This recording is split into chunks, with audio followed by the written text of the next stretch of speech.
directora ejecutiva del FMI, Kristalina Georgieva, anunció que a nivel de staff se ha aprobado una facilidad financiera extendida por $6.500 millones para el Ecuador. Alberto Acosta, analista económico, bienvenido a Contacto Directo. Muy buenos días, un gusto estar con ustedes. Buenos días también. La preocupación ahora está en qué se va a hacer con esos recursos. ¿El destino de ese dinero está condicionado de modo puntual o abiertamente anclado a las prioridades en salud, en reactivar la economía o restaurar la macroestabilidad? Bueno, yo creo que no debemos hacernos ilusiones. Si bien los recursos son de libre disponibilidad, tenemos un presupuesto que ya comprometió esos recursos, un presupuesto de $35.000 millones, con un hueco, un faltante de alrededor de $12.000 millones. Estos recursos van a ayudar a cerrar esa brecha de atrasos, pero los recursos están comprometidos y en muchos casos ya han sido gastados por el gobierno, aunque no pagados por falta de recursos. Entonces, definitivamente pensar que esto va a reactivar la economía es complicado. Lo que va a ayudar es simplemente a que la caída no sea tan fuerte, porque además hay que tomar un tema en cuenta y es la calidad de ese gasto. Tenemos un gasto público inercial que vemos que en muchos casos tiene mala calidad y es cuestionable qué impacto de reactivación pueda haber o cuántos recursos puedan quedar para poder reactivar. Definitivamente esto lo que sirve es para cerrar brechas de compromisos que ya se hicieron en el pasado. El problema es que la deuda interna es apremiante. El IES, los GATS, burócratas, proveedores del gobierno reclaman todos los días por estar impagos. Y al respecto, ante la Comisión de Educación, el ministro Martínez dijo lo siguiente. Si bien no podemos garantizar el pago total y absoluto de todos aquellos atrasos en los que el gobierno tiene un pendiente de pago, lo que sí podemos hacer y trabajar con la Comisión es definir una priorización. ¿En qué medida podrán ser atendidos? ¿Cómo se deberían definir entonces esas prioridades? Bueno, el gobierno tiene atrasos con proveedores que superan los $3.000 millones. Es importante seguir igualándose y esto va a ayudar, estos recursos ayudan para igualarse o reducir esos atrasos. Los sectores prioritarios, salud, educación, son los que deben recibir los recursos primero, pero hay que estar muy claros que este financiamiento no corrige los problemas que tenemos, ayuda a cerrar en algo la brecha, una brecha muy grande ampliada por el COVID. La brecha fiscal es sobre los $6.500 millones probablemente este año. Y lo que permite es posponer el ajuste. Y ahí entramos a los compromisos. Este financiamiento lo que permite es darnos un respiro para posponer un ajuste, no para eliminarlo. El ajuste de cualquier manera hay que realizarlo. Y lo único que logramos es no hacerlo durante un año tan complejo como este de aquí, que tenemos que enfrentar la pandemia. Pero hay que estar muy claros los ciudadanos. El compromiso y el faltante en este momento es poner en orden las cuentas fiscales. Y esa es la primera medida que tendrá que tomar el nuevo gobierno. Tendrá que ratificar este acuerdo en caso de considerarlo oportuno y tendrá que cumplir con todos los compromisos, porque parte del acuerdo en este momento es que en el 2020 se haga lo menos posible en materia fiscal debido a la crisis del coronavirus. Pero todas las tareas tendrán que hacerse de una manera mucho más agresiva ya a partir del próximo año. Siguen siendo entonces grandes bocanadas de oxígeno, digamos, pero lo que siempre hay que revisar cuando estamos hablando de un crédito de financiamiento es que haya cambio.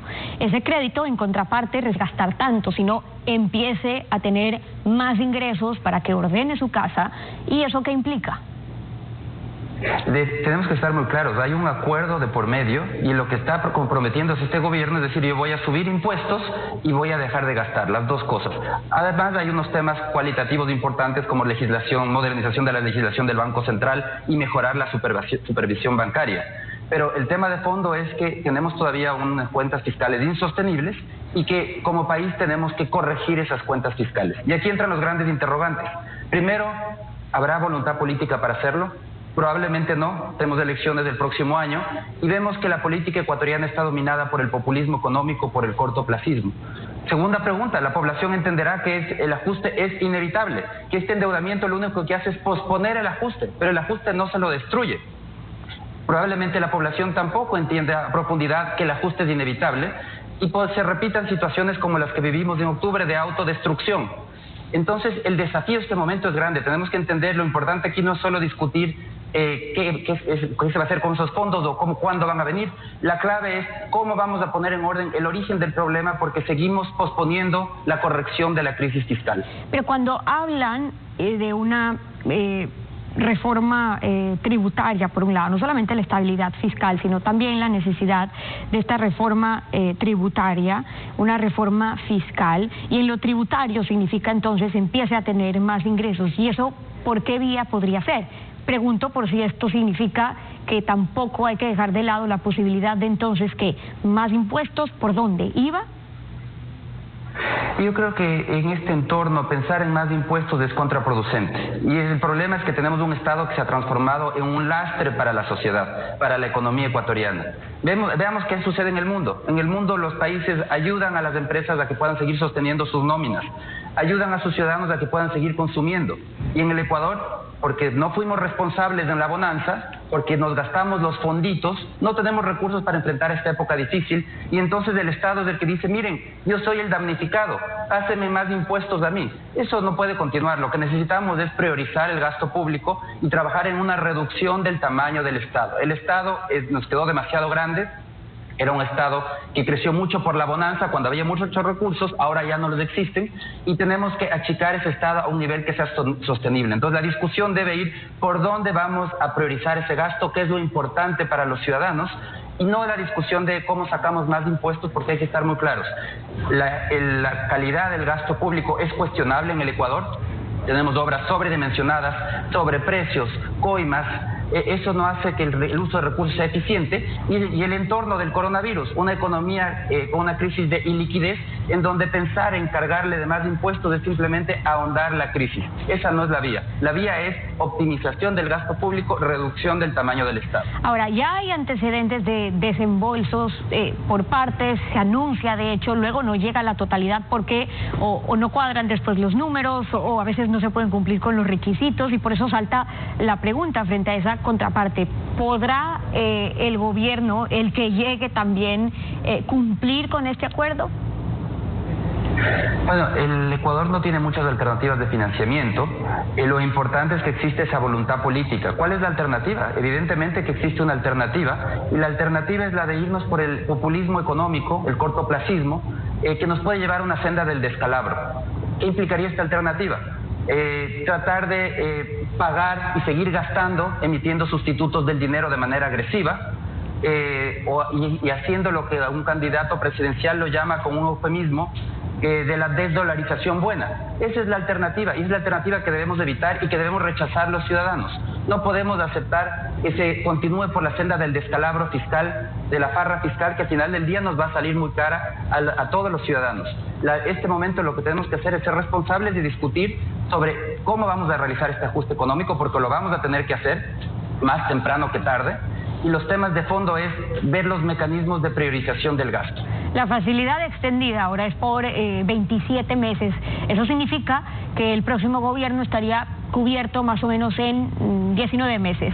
Pero el mismo Fondo Monetario enfatiza que es necesario financiamiento adicional, multilateral, bilateral, asegure la sostenibilidad del endeudamiento. Esto abriría en el futuro las puertas de financiamiento también de socios comerciales para el próximo gobierno. Bueno, el acuerdo con el fondo es importante porque primero nos da financiamiento para pasar este año difícil, para posponer el ajuste durante este año. Eso es importante, es necesario, es un año complicado y no hay cómo negarlo. Segundo, es uno de los requisitos que pedían para la renegociación de la deuda comercial. Los tenedores de bonos decían, nosotros aceptamos renegociar, pero queremos que usted se comprometa a poner en orden sus cuentas fiscales. Porque lo que sucede es que el Ecuador tiene un historial de ser un mal pagador. Los tenedores de bonos dicen, yo le voy a financiar siempre y cuando usted haga un plan creíble de ajuste. Entonces este momento es el momento de, con hechos, generar confianza. No bastan las buenas intenciones. Tenemos que poner en orden las cuentas fiscales gradualmente, de esa manera que pueda seguir llegando financiamiento. Suena bastante dinero, 6.500 millones de dólares, pero solamente para tener una referencia, la necesidad de financiamiento de este año, solo de este año, supera los 12.000 millones de dólares. Entonces realmente este dinero, que suena mucho, realmente le queda como muy poco a un país tan gastador como el Ecuador. Tenemos que ir al origen del problema, hay que reducir ese exceso de gasto. sobre todo cuando hay una necesidad apremiante en cuanto a la reactivación económica que necesita este país. Y si estamos a la espera de una reactivación con éxito, dependerá entonces también un año preelectoral y lo que se viene de una buena elección del próximo presidente.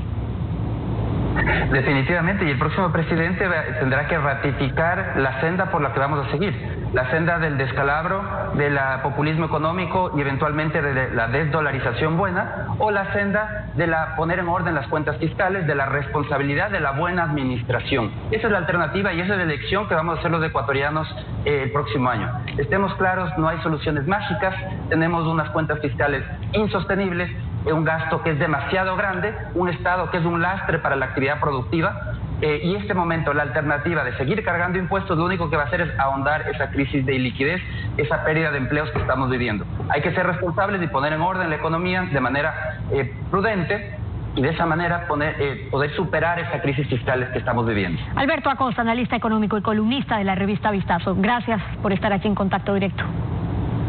Muchísimas gracias, siempre es un gusto. 7 de la mañana con 8 minutos.